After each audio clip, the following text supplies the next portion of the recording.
జీవన్ రేఖ. మ్యాక్సిల్లో facial surgery అంటే ఏంటి, ఆ సర్జరీ ఏ సమస్యలకు చేయాలో వివరించేందుకు ఈరోజు మన స్టూడియోకి ఆహ్వానించాము డాక్టర్ దినేష్ శర్మ.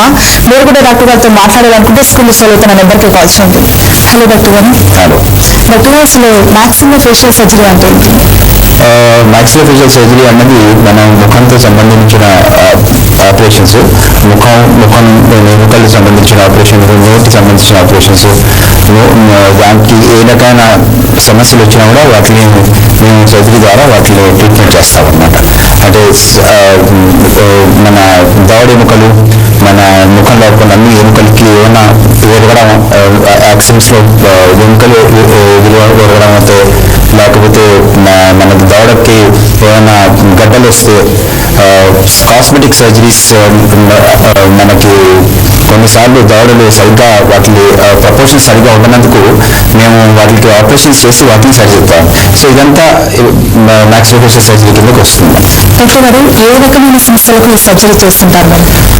నేను చెప్పినట్టు మామూలుగా 3 రకాల సమస్యలు ఉంటాయి ఏవైతే మ్యాక్సిలోఫేషియల్ రీజన్ మన ముఖానికి సంబంధించి ఉంటాయి. అందులో ఒకటేమో యాక్సిడెంట్స్ ద్వారా ముఖంలో ఎముకలు ఎరుగుతుంటాయి. అది ఎరిగినప్పుడు ఏంటంటే దవడ ఎముకలు ఎరిగితే వాళ్ళు నోరు తెచ్చుకోవడం అన్నా, లేకపోతే సరిగ్గా నవ్వడం అన్నా, మాట్లాడడం అన్నా కష్టంగా ఉంటుంది. ఇదేమో కింద దవడ ఎముకుంటారు, ఇదేమో పై దవడ ఎముకుంటారు అన్నమాట.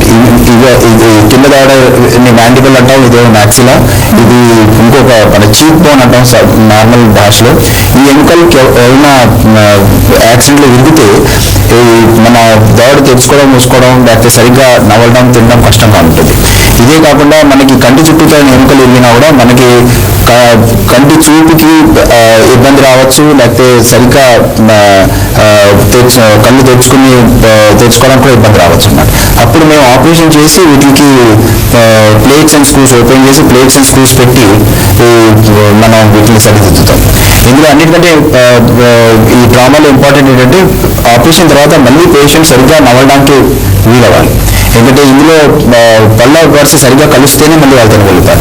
అంటే ఎందుకంటే జస్ట్ కలిపి ప్లేట్స్ అండ్ స్క్రూస్ పెట్టడం కాదు, ఇది ఎముకతో సహా ఈ పళ్ళను కూడా మేము జాగ్రత్తగా సరిగ్గా సెట్ చేసి వాటిని కరెక్ట్ అక్లూజన్లోకి తీసుకొచ్చి వాటిని మళ్ళీ పేషెంట్ని తినేటట్టుగా చేస్తాం. అదే కాకుండా ఆయన మొహం మళ్ళీ ముందులాగా ఉండేటట్టుగా తయారు చేస్తాం అన్నమాట.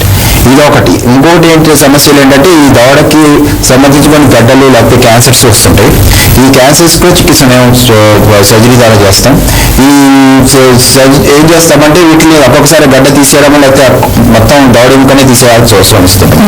అట్లాంటి తీసేసిన తర్వాత వాటికి మేము రీకన్స్ట్రక్షన్ సర్జరీస్ అని ఉంటాయి.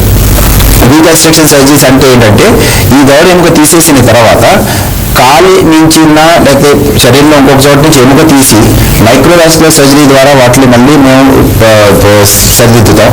పేషెంట్కి మళ్ళీ ముందులాగా మొహం కనపడేటట్టుగా చేస్తాం, వాళ్ళ అందంలో పెద్ద తేడా రాకుండా ఉండేటట్టుగా. అది కాకుండా ఇంకోటి కాస్మెటిక్ సర్జరీస్ ఉంటాయి. ఈ కాస్మెటిక్ సర్జరీస్ అంటే మన మొహం చర్మంకి సంబంధించి అవ్వచ్చు, లేకపోతే చర్మం కింద ఉన్న ఎముకలతో సంబంధించి అవ్వచ్చు. కొన్నిసార్లు కొంతమంది చూస్తారు దవడ సరిగ్గా పెరగదు, వాళ్ళకి ఏదో చిన్నప్పటి నుంచే ప్రాబ్లం ఉంటుంది. కొన్నిసార్లు ఈ జాయింట్ ఫ్యూజ్ అయిపోతుంది, చిన్నప్పుడు దెబ్బ తగిలినప్పుడు ఈ జాయింట్ ఫ్యూజ్ అయిపోతుంది అన్నమాట. ఈ మామూలుగా మన నోరు తెచ్చుకోవడానికి మూసుకోవడానికి ఇదే జాయింట్ టీఎం జాయింట్ అంటాం, టెంపరోమాండిబులర్ జాయింట్. దెబ్బ తగిలినందుకు ఈ జాయింట్ దగ్గర మొత్తం ఫ్యూజన్ అయిపోతుంది, ఫ్యూజన్ ఎముక తయారైపోతుంది. ఈ ఎముక తయారైనందుకు జాయింట్ కదలదంట. ఈ జాయింటే మనకి మన కింద దవడకి గ్రోత్ సెంటర్. చిన్నప్పుడు ఇట్లాంటి ఇబ్బంది జరిగితే వాళ్ళ దవడ సరిగ్గా పెరగనందుకు వాళ్ళకి ఒకటే నోరు తెచ్చుకోలేరు, తినడం కష్టం, వాళ్ళకి ద్రవ పదార్థాల మీద ఉంటారు. అది కాకుండా దాని తర్వాత వాళ్ళ జా గ్రోత్ ఉండదు. ఇట్లాంటి సమస్యల వల్ల లేకపోతే కొన్నిసార్లు ఇంకేదైనా సమస్య వల్ల వాళ్ళకి పై దవడన్నా కింద దవడన్నా ఎక్కువ పెరగడం అవుతుంది, లేకపోతే తక్కువ పెరగడం అవుతుంది. దీంతో వాళ్ళకి కొంచెం ఫేషియల్ కాస్మెటిక్ ప్రాబ్లమ్స్ ఉంటాయి. వాళ్ళకి సోషల్గా వాళ్ళు ఎక్కువ అందరితో కలవలేకపోతుంటారు. వీళ్ళకి మేము ఆపరేషన్స్ ద్వారా మళ్ళీ దవడని కరెక్ట్ ప్రపోర్షన్స్లో తీసుకొస్తాం. కింద దవడలో ప్రాబ్లం ఉంటే కింద దవడకి ఆపరేషన్ చేస్తాం, దానికి కొన్ని ఆస్టియోటమీస్ అంటామని మేము. అట్లాగే పై దవడకి ప్రాబ్లం ఉంటే దానికి ఒక ఆర్టిఫిషియల్గా మేము ఇక్కడ ఫ్రాక్చర్, ఈ దవడ ఫ్రాక్చర్ చేసి దాన్ని ముందుకు జరపడం వెనక్కి జరపడం చేసి మన కేసు పెట్టి ఎట్లా అంటే వాళ్ళకి దవడ చిన్నదిగా ఉంటే ముందుకు జరపడం, దవడ పెద్దదిగా ఉంటే వెనక్కి జరపడం చేసి వాటిని కరెక్ట్ ప్రపోర్షన్స్ తీసుకొచ్చి మళ్ళీ అందంగా తయారు చేస్తాం. ఇది కాస్మెటిక్ ప్రొసీజర్స్. అదే కాకుండా మామూలుగా చిన్నప్పటి నుంచి కొన్ని కంజనైటల్ ప్రాబ్లమ్స్ ఉంటాయి. ఈ కంజనైటల్ ప్రాబ్లమ్స్ అంటే వాళ్ళకి మీరు మామూలుగా క్లెఫ్ట్ లిప్స్ అండ్ ప్యాలెట్స్ అంటాం, ఈ గ్రాండ్ మోర్ అంటారు. అది అట్లాంటివి కూడా మేము ఆపరేషన్స్ ద్వారా సరి చేసి వాళ్ళని ఆపరేషన్స్తో సరి చేస్తాం. ఓకే డాక్టర్ గారు, మీతో మాట్లాడడానికి మన ఫస్ట్ కాలర్ సంధ్య హైదరాబాద్ నుంచి ఫోన్లలో సిద్ధంగా ఉన్నారు. సంధ్య గారు నమస్తే అండి, చెప్పండి మీ సమస్య ఏంటో. డాక్టర్ గారు ఉన్నారు. నమస్తే మేడం. డాక్టర్ గారు నమస్తే అండి. నమస్కారం. ఇది మా అక్క వాళ్ళు బాగున్నారండి, 7 years బాబు కింద పడ్డాడు. సో కింద పడి తనకి ఏంటంటే పడ్డప్పుడు బాగానే ఉంది, ఆ తర్వాత నెమ్మదిగా నోరు తెచ్చుకుంటాం తగ్గిపోయింది, బాగా నోరు తెచ్చుకుంటాం తగ్గిపోయింది. ఇప్పుడు పుట్టాడు కూడా బాగా మెత్తగా చేసి అలా జరుగుతుంది తనకి. సో ఇక్కడ లోకల్ డాక్టర్ చూపిస్తే దవడ జాయింట్ ఏదో ఉంటుందమ్మా, అది ఆపరేషన్ చేయాలి అన్నారు. కొంతమంది వద్దు అన్నారు. మరి అది ఎక్కడికి వెళ్ళాలో ఏంటో అర్థం కాక అలా ఆగిపోయారు. అంటే సో దానికి అది ఏమైనా చేయొచ్చు, ఓపెన్ అవుతుందా నోరు? తప్పకుండా అవుతుందండి. మీరు చెప్పిన సమస్య ఎట్లాంటిదంటే నేను ఇప్పుడే దాని సంగతి మాట్లాడుతున్నాను అనమాట. చిన్నప్పుడు పిల్లలకి దవడకి దెబ్బ తగిలితే మామూలుగా మనం దాన్ని ఏమీ అవ్వలేదు అనుకుని వదిలేస్తాం. ఈ దవడకి దెబ్బ తగిలినప్పుడు ఈ జాయింట్లో వాళ్ళు గడ్డ మీద పడతారు. గడ్డ మీద పడినా ఈ జాయింట్లో వాళ్ళకి రక్తం గడ్డ కడుతుంది అన్నమాట. రక్తం గడ్డ కట్టిపోయి అట్లాగే ఉండిపోతుంది. ఇనీషియల్గా వాళ్ళు మామూలుగా నోరు తెరవడం చేయడం చేస్తారు. క్రమంగా ఈ ఎముకైతే రక్తం అయితే గడ్డ కట్టిందో అది ఎముకలోకి మారిపోతుంది. ఎముకలో మారిన తర్వాత అప్పుడు వాళ్ళకి ఈ మెల్లిగా దవడ తెచ్చుకోవడం తగ్గిపోతుంది. క్రమంగా కొన్ని రోజులు ఇంకా ఎముక గట్టి పడిపోతే ఆ దవడ మొత్తం మూసుకుపోతుంది. వాళ్ళు ఇంకా ద్రవ పదార్థాల మీద ఉంటారు. అదే కాకుండా వాళ్ళ మీ పక్కన మీరు చెప్పింది అట్లాగే ఉంది. దాని తర్వాత అది దవడ కూడా సరిగ్గా పెరగదు. ఎందుకంటే ఇదే గ్రోత్ సెంటర్ ఈ దవడకి. ఆ గ్రోత్ సెంటర్ ఫ్యూజ్ అయిపోతుంది కాబట్టి దవడ కూడా పెరగదు. దవడ చాలా చిన్నదిగా ఉంటుంది. వాళ్ళకి చాలాసార్లు ఇట్లాంటి పేషెంట్స్కి రాత్రి నిద్రలో శ్వాస పీల్చుకోవడం చాలా కష్టంగా ఉంటుంది అన్నమాట. సో అందుకని వీటికి మేము ఆపరేషన్ ఈ దవడ దగ్గర ఆపరేషన్ చేసి దాన్ని రిలీజ్ చేస్తాం. రిలీజ్ చేస్తే వాళ్ళకి సరిపోతుంది. అది మనకి ఒక 5-6 గంటల ఆపరేషన్ ఉంటుంది మామూలుగా. అన్నిగా వాళ్ళు సరిపోతారు. డాక్టర్ గారు, అసలు ఈ దవడలపై కణితులు గడ్డ కావడానికి కారణం ఏంటి? గడ్డలు కనిపెట్టడం ఒకటేమో నోటి క్యాన్సర్స్ అయితే ముఖ్యంగా మనం మన దేశంలో చూసేది ఎందుకంటే మన టొబాకో చూయింగ్ అని బాగా ఎక్కువగా ఉంటుంది అన్నమాట. వీళ్ళకి ఇక్కడ ఇట్లాంటి సేవన బాగా ఎక్కువ చేస్తారు. స్మోకింగ్ అన్న మన పాన్ పరాగు వీటి వలన. అది కాకుండా కొన్నిసార్లు కొన్ని గడ్డలు మనకి ఎముక లోపల వస్తాయి అన్నమాట. ఎముక రావడానికి కారణం ఏంటి, కొన్ని కేసుల్లో మీరు చూస్తారు వాళ్ళ పళ్ళు బయటికి రావు, లోపలే ఉండిపోతాయి. ఇంపర్ఫెక్ట్ టీత్ అంటారు అన్నమాట. ఈ ఎముక లోపల దవడ ఉంటే దాని చుట్టూతో ఒక పొర ఉంటుంది. ఆ పొర సిస్ట్లోకో ట్యూమర్లోకో మారే ఆస్కారం ఉంటుంది అన్నమాట. అది చాలాసార్లు మనం అశ్రద్ధ చేస్తాం, లేకపోతే మనకు తెలియదు కూడా మన లోపల దవడ లోపల కొన్ని పళ్ళు ఉండిపోయినాయని. ఇదొకటి చాలాసార్లు ఎముకతో సంబంధించిన ట్యూమర్స్ వస్తుంటాయి. దానికి ఒక కారణం చెప్పడం అంటే చాలాసార్లు కష్టపడతాం కొన్నిసార్లు. కానీ ఇట్లాంటి ట్యూమర్స్ ఇవి అదే క్యాన్సర్లో మారే ఆస్కారం కూడా ఉంటుంది. అప్పుడు అట్లాంటి వాటికి మేము ఆపరేషన్ చేసి ఆ గడ్డను తీసేస్తాం. ఒక్కొక్కసారి ఆ గడ్డ మళ్ళీ పెరిగే ఆస్కారం ఎక్కువ ఉంటుంది అన్నమాట. అప్పుడు దాంతోపాటు కొంచెం ఎముకలు కూడా మేము అక్కడి నుంచి తీసేయాల్సి వస్తుంది.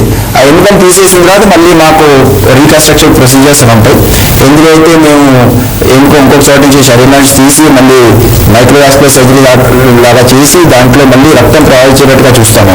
అది ఒక నార్మల్ ఎముక లాగానే తయారవుతుంది. మళ్ళీ ఇవి ఆపరేషన్స్ చేస్తాం. ఓకే డాక్టర్ గారు, నెక్స్ట్ వెళ్ళారు అరుణ హైదరాబాద్ నుంచి ఫోన్లలో సిద్ధంగా ఉన్నారు. అరుణ గారు నమస్తే అండి, చెప్పండి మీ సమస్య ఏంటో. డాక్టర్ గారు ఉన్నారు.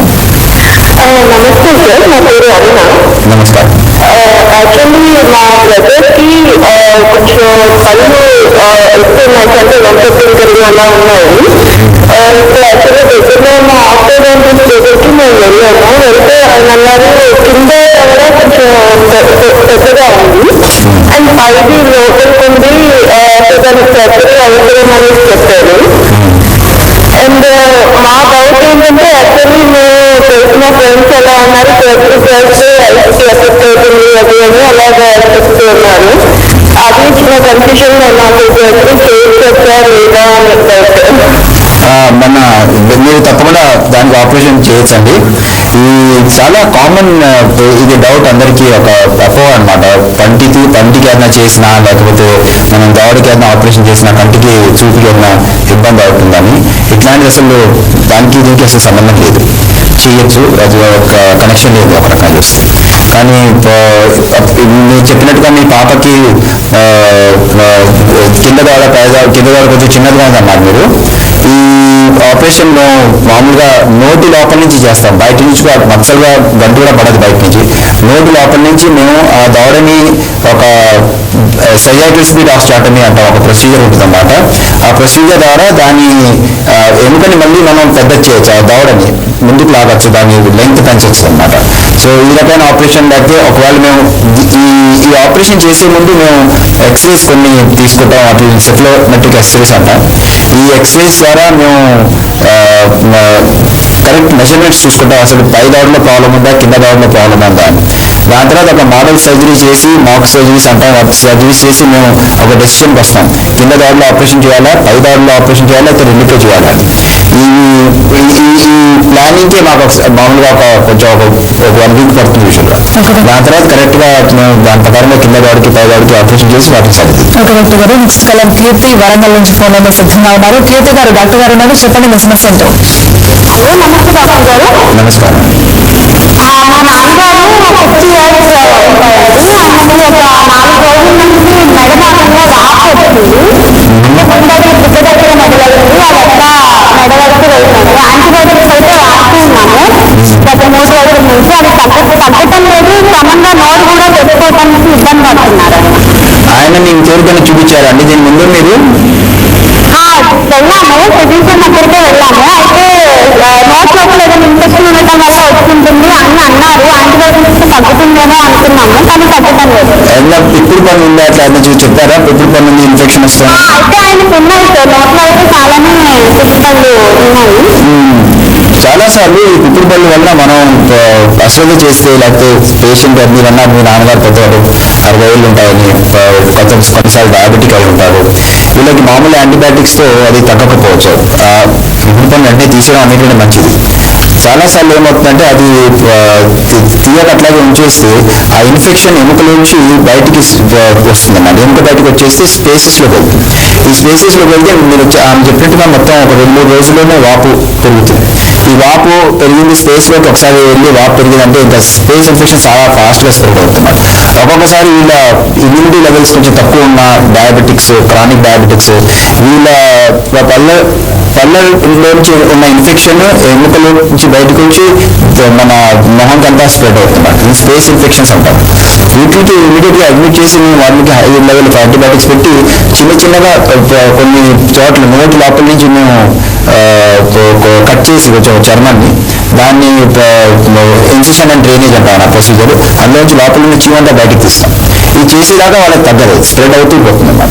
అందుకని అట్లాంటి కేసులో వెంటనే అడ్మిట్ చేసి పేషెంట్ని హాస్పిటల్లో మేము యాంటీబయాటిక్స్ కవరేజ్లో ఆపరేషన్ థియేటర్లో తీసుకెళ్ళి వాళ్ళకి సర్జరీ చేయాల్సి వస్తుంది. అంటే చిన్న సర్జరీ, పెద్ద సర్జరీ కాదు, చీము తీసి తీయడానికి దాని ఇన్సిషన్ అండ్ డ్రైనేజ్ అంటాం, అది చేయాల్సి వస్తుంది అన్నమాట.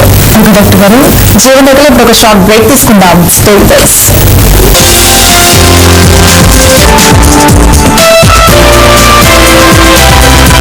Welcome back. Next caller Bindu Vijaya గారి నుంచి ఫోన్ లో సిద్ధంగా ఉన్నారు. బిందు గారు మాట్లాడండి, డాక్టర్ గారు ఉన్నారు. Good afternoon. Yeah, I just want, and my sister is in the US, so she had to get her wisdom tooth removed. So వాళ్ళు అక్కడ they said all 4 should be removed in general anesthesia.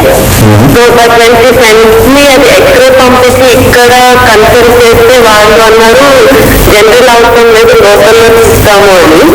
So is it a must that it has to be done in general anesthesia or local? అది పెద్ద confusion లో ఆగిపోయాం మేము. అది wisdom tooth surgery అన్నది మనం సామాన్యంగా లోకల్ అనెస్థీషియాలోనే చేస్తాం.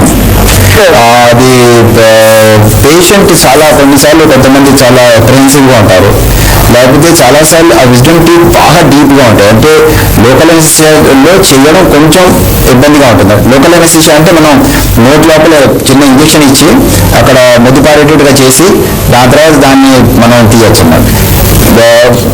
సామాన్యంగా మనం ఆ చిన్న ఇంజెక్షన్ ఇచ్చి తీయచ్చు, ఆ 4 కూడా ఒకేసారి తీయచ్చు, పేషెంట్స్కి ఇబ్బంది ఉండదు. చాలాసార్లు పన్ను చాలా డీప్గా ఎముక లోపల ఉంటుందన్నమాట. ఎక్కువ ఎముకను కట్ చేయాల్సిన అవసరం వస్తుంది. అప్పుడు పేషెంట్ అది టాలరేట్ చేయలేము అని మాకు అనిపిస్తుంది. మామూలుగా మేము పేషెంట్ మా దగ్గర వస్తే వాళ్ళ మెంటల్ స్టేటస్ చూస్తాం, వాళ్ళ అప్రహెన్సివ్నెస్ చూస్తాం, ఎంత భయపడి ఉన్నారు, అది కోఆపరేట్ చేయడు మాకు అన్న ఫీలింగ్ ఉంటే మాత్రం అప్పుడు వాళ్ళకి కొంచెం రియాష్యూరెన్స్ ఇచ్చి దాంట్లో జనరల్ అనెస్థీషియాలో చేస్తాం. జనరల్ అనెస్థీషియాలో చేస్తే భయపడాల్సిందేం లేదు. ఈ మధ్య మన జనరల్ అనెస్థీషియా కూడా చాలా డెవలప్ అయింది, దాంట్లో ఏ రకమైన కాంప్లికేషన్స్ ఉండవు. ఇంకా పేషెంట్ కూడా కంఫర్టబుల్గా ఉంటారు, డాక్టర్ కూడా చాలాసార్లు కంఫర్టబుల్గా ఉంటారు జనరల్ అనెస్థీషియాలో చేస్తే. మీరు జనరల్ అనెస్థీషియా కోసం భయపడాల్సిన అవసరం లేదు. కానీ హ్యావింగ్ సెడ్ దట్ మళ్ళీ లోకల్ అనెస్థీషియాలో చేయకూడదని కూడా లేదు. పేషెంట్ రెడీగా ఉంటే నేను లోకల్ అనెస్థీషియా అంటే చిన్న ఇంజెక్షన్ కూడా చేస్తాను. డాక్టర్ గారు, మ్యాక్సిలో ఫేషియల్ సర్జరీ అయినా ప్లాస్టిక్ సర్జరీ అయినా ఒకటేనా, లేకపోతే 2 వేరు వేరు? Maxillo facial surgery plastic surgery ఒకటి కాదండి. మ్యాక్సిలో ఫేషియల్ సర్జరీ ఒక సెపరేట్ స్పెషాలిటీ. అది అందులో ఎందుకంటే కొన్నిసార్లు మేము కొన్ని కాస్మెటిక్ ప్రొసీజర్స్ చేస్తుంటాం కాబట్టి అది కూడా ప్లాస్టిక్ సర్జరీతోనే సంబంధించింది, దాంతో ఒక సబ్ స్పెషాలిటీ అనుకుంటుంటారు. కానీ ఇది ఒక సెపరేట్ స్పెషాలిటీగా ఇవాల్వ్ అయింది. అసలు దీనికి ప్లాస్టిక్ సర్జరీ దీనికి సంబంధం అంటే చాలాసార్లు మేము ఒక టీమ్గా వర్క్ చేస్తాం, కానీ అదొక సెపరేట్ స్పెషాలిటీ, మాదొక సెపరేట్ స్పెషాలిటీ. డాక్టర్ గారు, అలాగే కాస్మెటిక్ శస్త్రచికిత్సలు అంటే కాస్మెటిక్ శస్త్రచికిత్సలు అంటే కాస్మెటిక్ చికిత్సలు అంటే మొహంకి అందం పెంచే ప్రొసీజర్స్. అది చాలాసార్లు మన చిన్న స్కార్స్ ఉంటాయి మొహం మీద, లేకపోతే కొన్ని గంటలు ఉంటాయి, అవి మనం చిన్న ప్లాస్టిక్ సర్జరీ అంటే సూపర్ ప్లాస్టిక్ సర్జరీ అన్న దాని ప్రకారం మనం ఆపరేషన్ చేసి ఆ గంటలు తీయచ్చు. కొన్నిసార్లు కొన్ని డెర్మా ఫిల్లర్స్ ద్వారా మనం కొన్ని డిప్రెషన్స్ గంటలు ఉన్నవి వాటిని కూడా తగ్గించచ్చు అన్నమాట. ఎముకతో సంబంధించిన వాటిలో ఒక సెపరేట్ కేటగిరీ కింద పెడతాం, వాటిలో ఆర్థోగ్నాటిక్ సర్జరీ అంటాం. మీరు ఇందాక నేను చెప్పినట్టుగా ఎముక వంకరగా ఉండడం వల్ల, లేకపోతే దవడ ఒకవైపు సరిగ్గా పెరగకపోవడం వల్ల, వీటి వల్ల మన మొహంకి అందం కొంచెం ఎఫెక్ట్ అవుతుంది అన్నమాట. వాటిని మేము శస్త్రచికిత్స ద్వారా వాటిని మేము కరెక్ట్ చేస్తాం. అదే కాస్మెటిక్ సర్జరీస్ కింద వస్తాం. డాక్టర్ గారు, దవడ జాయింట్లు ఫ్యూజ్ అవుతాయని విన్నాం ఒక్కొక్కసారి, అసలు వాటికి చికిత్స ఏ విధంగా చేస్తారు? ఇందాక ఒక ఆమె ఫోన్ చేశారు, వాళ్ళ పాప చిన్నప్పుడు పడితే మెల్లిగా దవడ తెచ్చుకోవడం తగ్గిపోయింది అని. అదే జాయింట్ ఫ్యూజన్ అంటే. దానికి మెడికల్ టర్మినాలజీ అంటే టిఎం జాయింట్ ఎంకలోసిస్ అంటాం.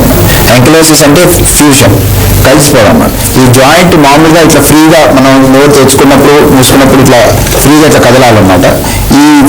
ఈ జాయింట్ కింద నుంచి పై దవడికి బాగా కలిసిపోతే ఎముక ద్వారా అప్పుడు ఇది కదలదన్నమాట, నోరు తెచ్చుకోవడానికి వీలవదు. అప్పుడు దాన్ని జాయింట్ ఫ్యూజన్ టిఎం జాయింట్ ఎంకలోసిస్ అంటారు. డాక్టర్ గారు, కొంతమంది మాట్లాడుతున్నప్పుడు లగ్జ అవుతుంది, మళ్ళీ నోరు మూయడం కష్టమైపోతుంది, అసలు కారణం ఏంటి? మీరు మామూలుగా ఈ షోల్డర్ జాయింట్స్ డిస్లొకేషన్ అని విన్నారు, అంటే గూడ జారింది అంటాం మనం. ఇదే రకంగా ఈ దవడ జాయింట్ కూడా ఒక్కొక్కసారి జారి ముందుకు వచ్చేస్తుంది. ఇప్పుడు ఇట్లా మామూలు ఈ లెవెల్ దాకా వచ్చి ఇది తిరిగి వెనక్కి వెళ్ళాలన్నమాట. ఈ జాయింట్ ముందుకు వచ్చేసి ఇరుక్కుపోతున్నారు, దాన్ని టిఎం జాయింట్ డిస్లొకేషన్ అంటాం అన్నమాట. దీనివల్ల ఒక్కొక్కసారి పేషెంట్స్ గట్టిగా ఆవలించినప్పుడు, లేకపోతే వాళ్ళు బాగా ఎక్కువగా గట్టిగా నవ్వుతున్నప్పుడు, చాలాసార్లు ఒపేరా సింగర్స్ అంటారు, పెద్దగా నోరు తెచ్చి పాడతారు వాళ్ళు. అట్లాంటి వాళ్ళకి కొంచెం జాయింట్ లూజ్ అయిపోతుంది.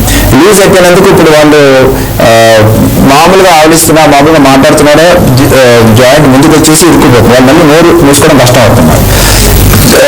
మామూలుగా మేము దానికి ఒక చిన్న ప్రొసీజర్ ద్వారా దాన్ని మళ్ళీ మేము రెడ్యూస్ చేస్తాం, అంటే మళ్ళీ తిరిగి దాన్ని జాయింట్ స్పేస్లోకి తీసుకొస్తాం అన్నమాట. నోరు మూస్తాం. బట్ చాలాసార్లు అది రికరెంట్ అయిపోతుంది. అస్తమానం వాళ్ళకి నోరు తెచ్చిన వెంటనే కాస్త మాట్లాడుతున్న అది ముందుకు వచ్చేసి ఇరుక్కుపోతుంది, నోరు తెచ్చుకుని ఉండిపోతారు వాళ్ళు. అప్పుడు అట్లాంటి కండిషన్స్లో కొన్ని ఆపరేషన్స్ చేస్తాము. ఆపరేషన్స్ చేసి దానికి మళ్ళీ అట్లా ఆ ప్రాబ్లం రాకుండా జాయింట్ ఆపరేషన్ చేస్తాం అన్నమాట. ఆ జాయింట్ ఆపరేషన్ దాన్ని చేసి మళ్ళీ మేము దాన్ని సరిగ్గా మళ్ళీ ఈ రకమైన ప్రాబ్లం రాకుండా చూస్తాం. డాక్టర్ గారు దవడలపై గడ్డలు కణితలు వస్తాయి కదా, పెరుగుతుంటాయి కదా, వాటికి ఎటువంటి చికిత్స చేస్తారు మీరు? అంటే ప్రాసెస్ ఎలా ఉంటుంది, చికిత్స ప్రాసెస్? ఈ గడ్డలు కణితలు పెరుగుతున్నప్పుడు మేము వాటిని ఫస్ట్ ఆఫ్ ఆల్ వాటిలో చిన్న బయాప్సీ చేస్తాం. అంటే ఆ గడ్డ నేచర్ ఏంటి అసలు, అది చాలా అందులో అది క్యాన్సరా లేకపోతే బినైన్ అంటే క్యాన్సర్ కాని గడ్డలు ఉంటాయి కానీ అట్లాంటి గడ్డ అది బయాప్సీ ద్వారా మేము వాటిని తెలుసుకుంటాం. ఈ గడ్డ నేచర్ ఏంటి అన్నది అది చిన్న ముక్క తీసి పరీక్ష చేసి తర్వాత దాన్ని రిపోర్ట్ వచ్చిన తర్వాత మేము మా ట్రీట్మెంట్ చేస్తాం. కొన్ని గడ్డలు చాలా మైల్డ్గా ఉంటాయి, వాటిని మేము ఆ గడ్డను తీసేస్తే సరిపోతుంది. మళ్ళీ ఆ గడ్డ తీసేసిన తర్వాత దాని చోట దాని ఎముక వస్తుంది, మళ్ళీ ఎముక తయారవుతుంది. కొన్ని గడ్డలు ఏంటంటే వాటిని చాలా కొంచెం అగ్రెసివ్గా ఉంటాయి. ఈ అగ్రెసివ్గా ఉన్న గడ్డలు ఏంటంటే మనం ఒట్టి గడ్డ తీసేసి ఊరుకుంటే మళ్ళీ చుట్టూ ఉన్న ఎముకలో మళ్ళీ కొత్త గడ్డ వచ్చే ఆస్కారం ఉంటుంది, తయారవుతుంది. అందుకని దాని రికరెన్స్ అంటాం. ఈ రికరెన్స్ ఉన్నవి కొన్ని ట్యూమర్స్ ఉంటాయి. కాల్ తర్వాత కంటిన్యూ చేద్దాం. రాగిని హైదరాబాద్ నుంచి ఫోన్ సిద్ధంగా ఉన్నారు. రాగిని గారు చెప్పండి, మా సమస్య అంటే డాక్టర్ గారు ఉన్నారు. నమస్కారం డాక్టర్ గారు. నమస్కారం. ఇది ఇప్పుడు ఈ నోటికి బుగ్గలు అవి తిని బుగ్గకి క్యాన్సర్ లాగా వస్తే అది బుగ్గ తీసేయాలి అంటున్నారు సార్. అంటే బుగ్గ తీసేసాక మళ్ళీ పెట్టొచ్చా? అట్లా ఉంటే ఏం సార్ క్యాన్సర్ వస్తే సార్? నోటి చికిత్స ఉందా లేకపోతే అంటే ఎలా వెళ్ళాలి దాని గురించి? క్యాన్సర్, నోటి క్యాన్సర్ అసలు మన దేశంలో చాలా కామన్ అండి. అది ఎందుకంటే ఈ గుట్కా చూయింగ్ బాగా ఎక్కువగా ఉంటుంది ఇక్కడ మనకి. ఈ నోటి క్యాన్సర్ దాన్ని చాలా ఇనిషియల్ స్టేజెస్లో దాన్ని మనం గుర్తుపెడితే మాత్రం మనకి పెద్ద ఆపరేషన్ చేయాల్సిన విధులు అవసరం కాదు. మీరు చెప్పినట్టుగా బుగ్గ తీసేయడం అది అవసరం కాదు. ఆ చుట్టూతో ఎముక తీసి దానికి మనం కొన్ని నెక్ డిసెక్షన్ అని ఉంటాయి, నెక్ డిసెక్షన్స్ ద్వారా దాన్ని మనం సెట్ చేయొచ్చు. కానీ చాలాసార్లు అది చిన్న అల్సర్తో మొదలవుతుంది. పేషెంట్స్గా దానివల్ల నొప్పి ఉండదు, వాళ్ళకి అర్థం కాదు లోపల గడ్డ పెరుగుతుందని. అది గడ్డ చర్మం దాకా వచ్చేస్తుంది బయటికి, నోటి లోపల నుంచి మొదలయ్యి. అట్లాంటిది చర్మం దాకా గడ్డ వస్తే అప్పుడు దానికి మాత్రం ఆ పైన చర్మం కూడా తీసేయాల్సి వస్తుంది. ఎందుకంటే క్యాన్సర్ ఎట్లాంటిదంటే అది మళ్ళీ వచ్చే ఆస్కారం చాలా ఎక్కువగా ఉంటుంది. అప్పుడు ఆ చర్మం తీసేసినప్పుడు మాత్రం మేము లోకల్ ఫ్లాప్స్ అని చెస్ట్ దగ్గర నుంచి అయినా లేకపోతే పైన ఫోర్ హెడ్ దగ్గర నుంచి కొన్ని చర్మం తీసి దాన్ని మళ్ళీ రీకన్స్ట్రక్ట్ చేస్తామని. ఎంత చేసినా కానీ మామూలుకి ముందులాగా వాళ్ళకి రాకపోయినా కూడా కానీ వాళ్ళకి ఫంక్షన్ మాత్రం బాగా రెస్టోర్ అవుతుంది. ఈరోజు ఆపరేషన్స్ ఇంకా మన ఆపరేషన్స్ తర్వాత మనం రేడియేషన్ థెరపీ దాని టెక్నాలజీ బాగా పెరిగినందుకు రికరెన్స్ రేట్స్ డెఫినెట్గా ముందు కన్నా చాలా తగ్గినాయి. కానీ ఇది చెప్తున్నప్పుడు నేను మాత్రం మళ్ళీ అందరికీ ఈ విషయం చెప్దాం అనుకుంటాను. నోటి క్యాన్సర్కి అన్నిటికంటే ముఖ్య కారణం టొబాకో చూయింగ్ లేకపోతే స్మోకింగ్. ఇవి మాత్రం ఈ సేవలు ఎంత తొందరగా అందరూ మానుకుంటే అంత మంచిది వాళ్ళందరికీ. ఓకే డాక్టర్ గారు. నెక్స్ట్ కాల్ తిరుపతి కరీంనగర్ నుంచి ఫోన్లో సిద్ధంగా ఉన్నారు. తిరుపతి గారు చెప్పండి, డాక్టర్ గారు ఉన్నారు, మాట్లాడండి మీ సమస్య ఏంటో. నమస్కారం. సార్ మా బాబుకు 9 సంవత్సరాలు సార్. బాబుకి 9 years. అంటే పిడికొస్తుంది సార్ ఈ మధ్య. ఫిట్స్ వస్తుంది. ఓకే. పిడికొస్తే పిల్లలు పోతుంది సార్. 2 నిమిషాలు మళ్ళీ పెళ్లి వస్తుంది సార్. డాక్టర్ గారు చూస్తాను సార్. చూస్తే తనలో కొంచెం అంత అది నీరసంగా చెప్పారు సార్. లేకపోతే వారికి మెడికల్గా ఇస్తుంది సార్. అది తక్కువ సార్ మరి బ్రెయిన్ లోపల ఉందన్నారా? సార్ బ్రెయిన్ లో నీరసంగా వస్తుంది సార్. నీరు వస్తుందంటున్నారా? ఈ సమస్య అంటే ఇది మ్యాక్సిలోఫేషియల్ సర్జరీ కిందకి రాదండి. ఇది మామూలుగా న్యూరో సర్జన్స్ చూస్తారు వాళ్ళు. మీరు ఒక దగ్గర ఉన్న ఏదైనా న్యూరో సర్జన్ అంటే మెదడుతో సంబంధించిన డాక్టర్స్ ఉంటారు, వాళ్ళకి ఒకసారి సంప్రదించండి, వాళ్ళు చెప్తారు మీకు ఏం చేయాలని. ఈ సర్జరీ వల్ల సైడ్ ఎఫెక్ట్స్ ఏమైనా ఉన్నాయి? సర్జరీ వల్ల మామూలుగా ఏమి అంత పెద్ద మనకి భయపడే రకమైన సైడ్ ఎఫెక్ట్స్ ఉండవు. చిన్న ఎఫెక్ట్స్ కొన్ని కాస్మెటిక్ సర్జరీస్ తర్వాత పర్టికులర్లీ మేము ఉన్నాం కదా, దవడతో సంబంధించిన ఆపరేషన్స్ ఏమైనా చేస్తే దాంట్లో కొంచెం స్పర్శ తగ్గుతుంది పెదవుల చుట్టూతో అట్లా కొన్ని రోజుల దాకా. అది పర్మనెంట్ ప్రాబ్లం కాదు, కొన్ని రోజులు మళ్ళీ ఆ స్పర్శ తిరిగి వస్తుందన్నమాట. అట్లా అది కాకుండా మామూలుగా భయపడాల్సిన రకాల ఏమి పెద్ద సైడ్ ఎఫెక్ట్స్ ఏమి ఉండదు. ఆపరేషన్ చేసిన తర్వాత కొన్ని రోజుల దాకా మేబీ ఒక 1 week to 10 days వాళ్ళకి సెలూన్ ఉంటుంది, అంటే మొహం మీద వాపు ఉంటుంది. అది నార్మల్గా తగ్గిపోతుంది. ఒక 10 రోజులు 15 రోజులు నార్మల్గా తగ్గుతుంది. సమస్య పెద్ద అయిపోతుంది. ఓకే, థ్యాంక్ యూ డాక్టర్ గారు. Thank you so much. ఇదే వాళ్ళ జీవన రేఖ. నమస్తే.